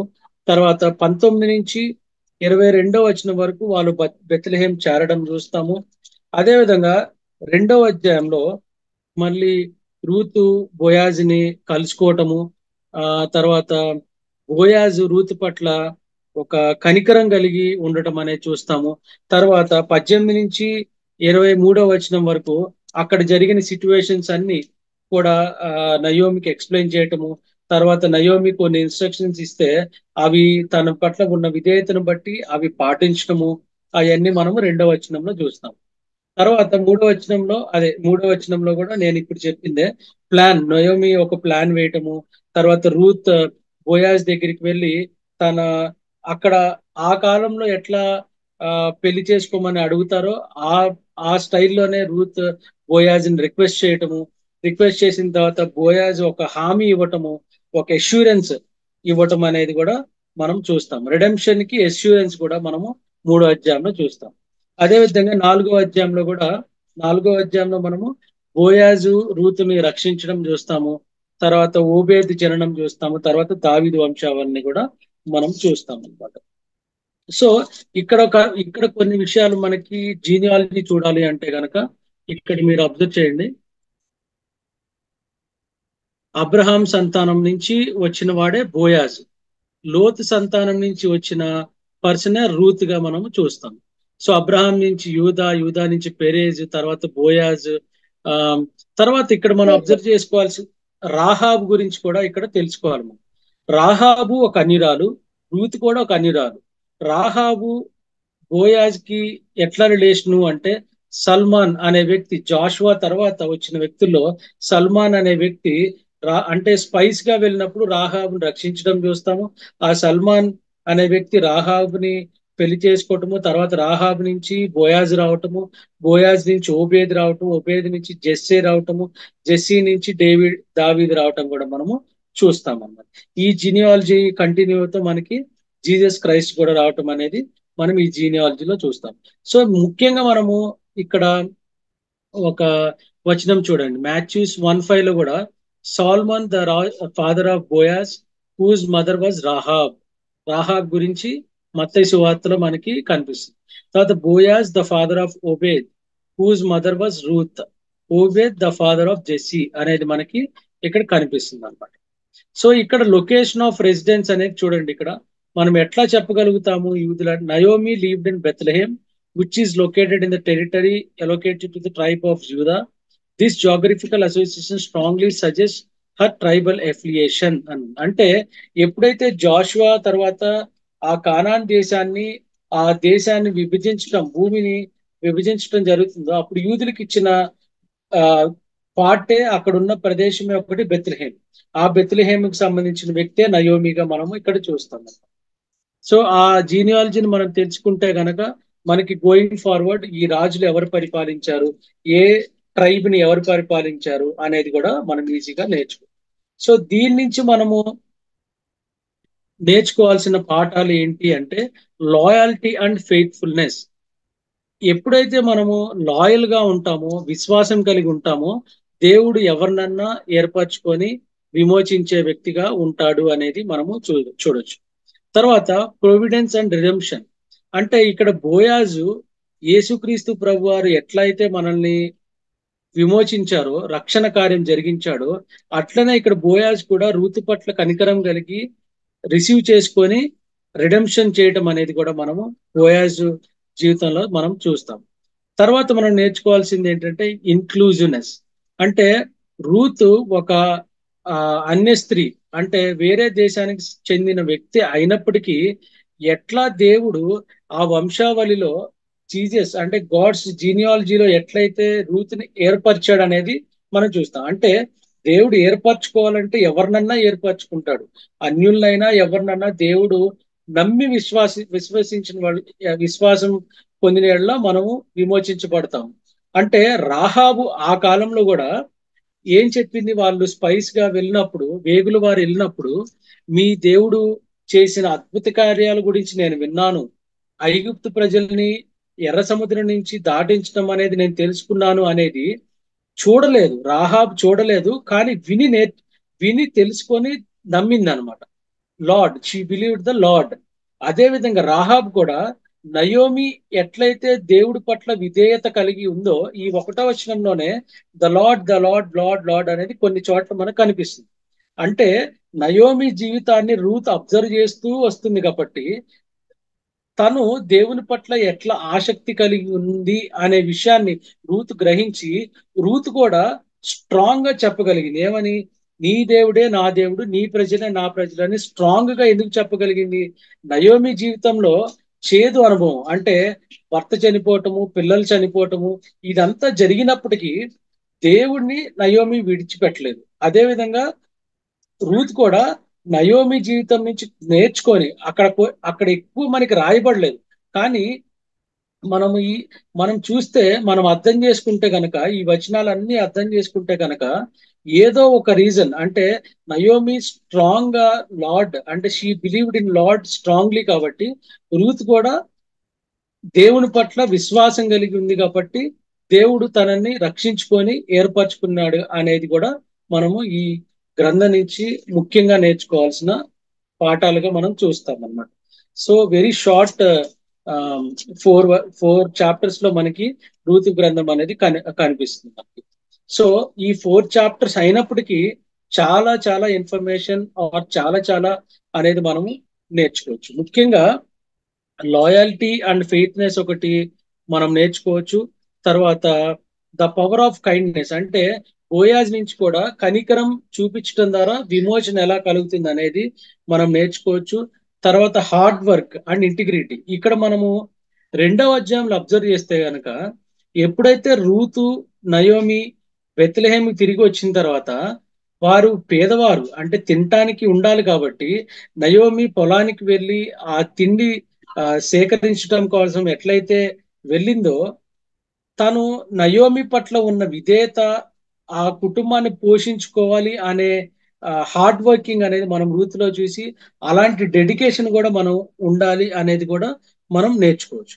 ఇంకోటి రిడమ్షన్ అండ్ ప్రావిడెన్స్ కూడా చూస్తాం. అంటే దేవుడు విమోచించాడు, అంటే దేవుడు రక్షిస్తాడు. బోయాజ్ ఎట్లయితే రూతుని రక్షించాడో, దేవుడు కూడా మన పట్ల రక్షణ కార్యం జరిగినప్పుడు మనం ఎట్లా థ్యాంక్ఫుల్ గా ఉండాలి అనేది కూడా మనము ఇక్కడ నేర్చుకోవాల్సిందిగా చూస్తాం అన్నమాట. తర్వాత ఇంక్లూజివిటీ అండ్ బ్రేకింగ్ బ్యారియర్స్ అనేది కూడా చూస్తాం. అంటే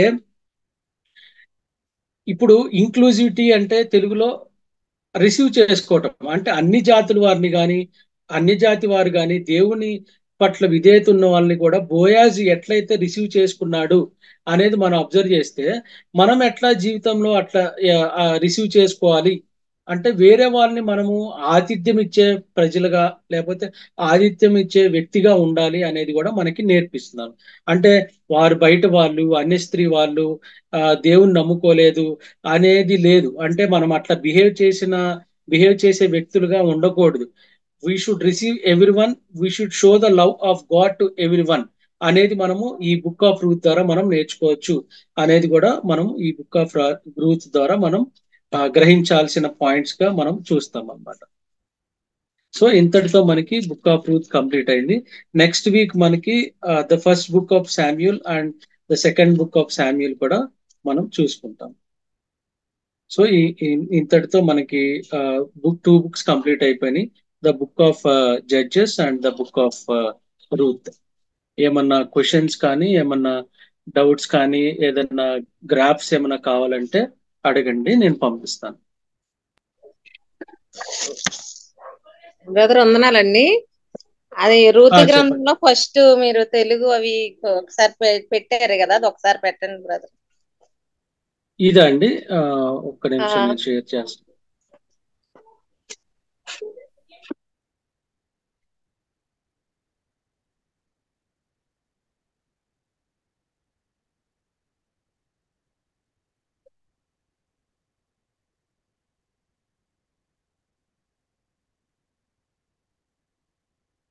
ఇది పెట్టమంటారండి?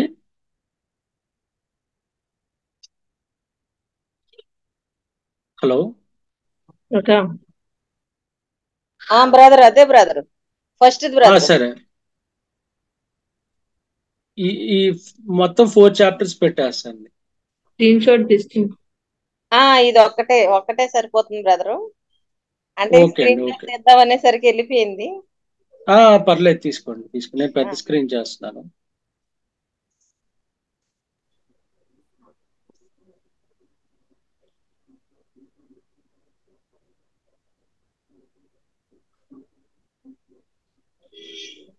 Thank you brother. ఓకే అండి. బ్రదర్ థర్డ్ చాప్టర్ కూడా. ఓకే అండి, సారీ. రికార్డింగ్ పర్లేదు, ప్రేయర్ చేసిన తర్వాత రికార్డింగ్ ఉంది బ్రదర్, పెడతాం, మళ్ళీ గ్రూప్ లో పెడతాము. గ్రూప్ లో పెడతాం కావాలంటే. ఓకే.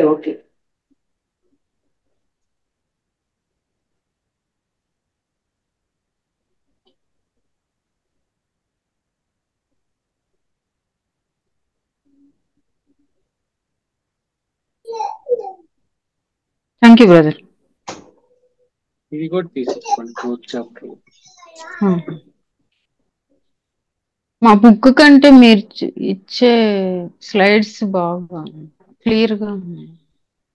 ఓకే అండి, ఓకే, నేను పంపిస్తానండి. అంటే నాకు యాక్చువల్ గ్రూప్ లో యాక్సెస్, మీరు తెలుగు ఇంగ్లీష్ కూడా పెడతా ఉండండి బ్రదరు. అంటే కొంచెం అది అర్థం కాకపోతే ఇంగ్లీష్ లో తెలుగులో చూసుకోవడానికి బాగుంటుంది కదా. ఓకే అండి, ఓకే, తప్పకుండా.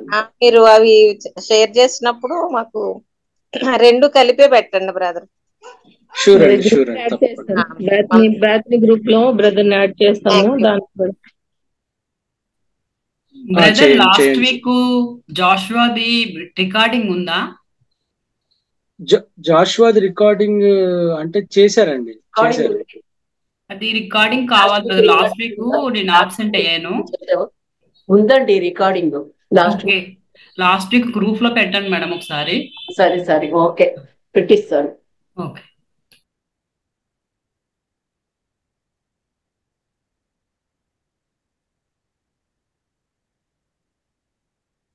ఓకే అంటే ప్రేయర్ చేయండి అంటే ఎవరైనా. బ్రదర్ మీ నంబర్ సెండ్ చేయండి మాకు. నేను ఇక్కడ వాట్సాప్ ఇక్కడ పింగ్ చేయమంటారా? మీ నంబర్ మాకు పంపిస్తా. ఆంటీ నంబర్ ఉందా మీకు? లేదండి లేదు. నేను ఇక్కడ పింగ్ చేశానండి, ఎవరన్నా తీసుకోండి. ఓకే పెట్టేసేయండి. మేము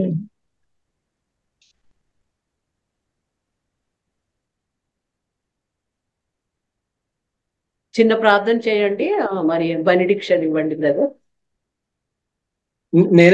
నన్నే చేయమంటారా అంటే ప్రేయర్? అయితే మరి మధ్యలో ఉన్న నిర్మల్ కుమారి చిన్న ప్రార్థన చేసి చేస్తే మరి okay okay okay. Nirmala aunty వందనాలు. ఆంటీ వందనాలు. సర్వోన్నతుడ మహోన్నతుడ మహాగణుడ మైసేయానికి వందనములు స్తోత్రములు స్తుతులు చెల్లించుకుంటున్నాం. మా దేవ మా ప్రభా మరింతవరకు మమ్మల్ని ప్రభా మరి తండ్రి జూమ్ లో ప్రభా ఈ బైబిల్ క్లాస్ లో నడిపించిన విధానానికి నీకు స్తుతులు చెల్లించుకుంటున్నాం. న్యాయాధిపతుల నుండి ప్రభా రూతు నుండి ప్రభా మాకు నాయన మరి బ్రదర్ వివరించి ఉంటుండగా ప్రభా మేము నాయన జ్ఞాపకం చేసుకొని ప్రభా మరి వాటిని ప్రభా మరి మేము ఎలా ఏ రీతిగా ప్రభా మరి అవి నాయన మేము చదివి నాయన వాటిని అర్థం చేసుకోవాలో ప్రభా నాయన మరి వివరించినవన్నీ కూడా ప్రభా మేము నాయన చక్కగా నాయన వాటిని నేర్చుకొని వాటి ప్రకారం జీవించలాగిన ప్రభా మరి అనేక మందికి మేము నేను ఈ వీటిని తెలియజేసే వారంగా మమ్మల్ని బలపరచుమని సహాయం చేయమని అడుగుచున్నాం ప్రభా. బైబిల్ స్టడీ అంతట్లో మీరు తోడై ఉన్న దాన్ని బట్టి స్తుతులు చెల్లించుకుంటున్నాం. మా ప్రభా బ్రదర్ని ఇంకను ప్రభా మరి నేను బలపరచండి. మాకు ఇంకనూ తేటగా ఆయన వివరించడానికి ప్రభు మీరే సహాయం దయచేయమని అడుగుచున్నాం ప్రభా. చెప్పండి నాయన మరి ఇలా బేతని ప్రేయర్ ఫెలోషిప్ ద్వారా ఇటు రీతిగా నాయన జరిగిస్తున్న పరిచర్యను బట్టి నీకు వందనాలు స్తోత్రాలు చెల్లించుకుంటున్న ఆంటీకి కావాల్సిన ఆరోగ్యం కూడా దయచేయండి. జూమ్ లో ప్రభు మరి యాడ్ అయ్యి నాయన నేర్చుకునే బిడ్డలందరిని బట్టి కూడా నీకు వందనాలు స్తోత్రాలు చెల్లించుకుంటూ తోడయుండుమని నన్ను కూడా ప్రభా మరి నేను ఇటు రీతిగా నాయన ఏ యోగ్యత అర్హత లేని ప్రభా నన్ను కూడా ప్రభా మరి ఈ గ్రూప్ లో చేర్చి ప్రభా ఇటు రీతిగా నేను కూడా ప్రభా మరి బైబిల్ స్టడీని నేర్చుకోవటానికి నాయన స్టడీ చేయడానికి నాకు ఇచ్చిన ఈ కృపను బట్టి కూడా నీకు వందనాలు స్తోత్రాలు చెల్లించుకుంటూ నాయన విజయ్ కుమార్ బ్రదర్ ను కూడా ప్రభా మరి మీరు నాయన దీవించమని ఆశీర్వదించమని శ్యామ్ గారిని కూడా ప్రభా మరి వారి కుటుంబానికి కూడా మీరు తోడయుండమని సహాయం దయచేయమని ఇంతవరకు చేసిన సహాయానికి నీకు వందనాలు స్తోత్రాలు చెల్లించుకుంటూ మా ప్రభువును ప్రియరక్షకుడైన యేసయ్య పరిశుద్ధ నామమున ప్రార్థించి బ్రతిమాలి వేడుకొంచున్నాం పరమ తండ్రి. ఆమేన్. ఆమేన్. ఆమేన్. మన ప్రభు అయిన యేసుక్రీస్తు వారి యొక్క కృప, పరిశుద్ధాత్మ దేవుని యొక్క సహవాసము మనకు నీకును నాకును పరిశుద్ధులందరికీ తోడై నడిపించిన గాక. ఆమేన్. ఆమేన్. ప్రైజ్ లార్డ్ అండి అందరికీ. Praise lord. అందరికీ వందనాలు. హ్యాపీగా అందరికి వందనాలండి. అందరికి వందనాలండి. వందనాలండి.